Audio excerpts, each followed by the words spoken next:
மாமா, நீங்க எப்படி என் கார்ல? வெள்ளி சட்டைக்காரன் சாவகாசமாக அமர்ந்து மிரண்டு விழித்த மாமன் மகளை சுவாரஸ்யம் பொங்க பார்க்கலானான். நம்ம கல்யாணத்துக்கு ஊர்கோலம் போறோண்டி. நக்கலாக உரைத்த வார்த்தையில் மூக்கு நுனி சிவக்க முறைத்த யாதவி காருக்கு வெளியே தெரிந்த புது பாதை கண்டு நெஞ்சு நடுக்கம் கண்டாள். இது என்ன புது வழி? டிரைவர், காரை ஏர்போர்ட் விடுங்க. ஹலோ டிரைவர், உங்ககிட்டதான் சொல்றேன்.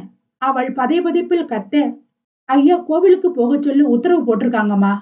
பணிவாக சொன்னபடி திரும்பிய ஓட்டுநரும் சிவகுரு ஆளாகி போக நொந்து போன யாதவி அவனை தீயாக முறைப்பது எதையும் சட்டை செய்யாதவனாக, இன்னும் 10 நிமிஷத்துல ரீச் ஆயிடுவேன்.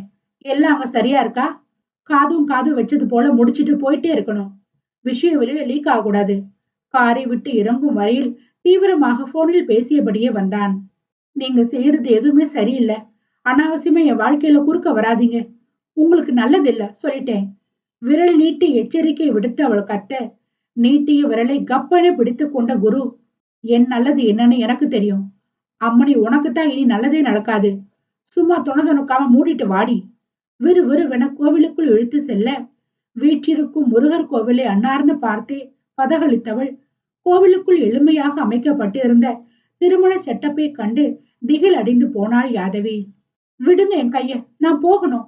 அவன் கரத்தை உதறி தள்ள போராட, போலாம் அவசரப்படாத. கல்யாணம் முடிச்சிட்டு 2 பேருமா சேர்ந்து நம்ம புது வீட்டுக்கு போகலாம்.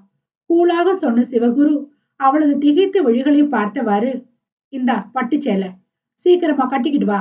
மங்களகரமான மஞ்சளும் நீளமும் கலந்த பட்டு புடவையை அவள் கையில் வைத்தவன் கூடவே நகை நட்டு பூவையும் கொடுக்க சிலையானாள் பாவை. என்னால முடியாது.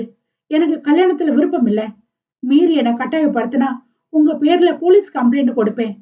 சீற்றமாக உரைத்தவளை அழுத்தமாக பார்த்த சிவகுரு, யூடியூப் மெம்பர்ஸ் ஒன்லியில் மட்டுமே ஆடியோ வெளியாகும்.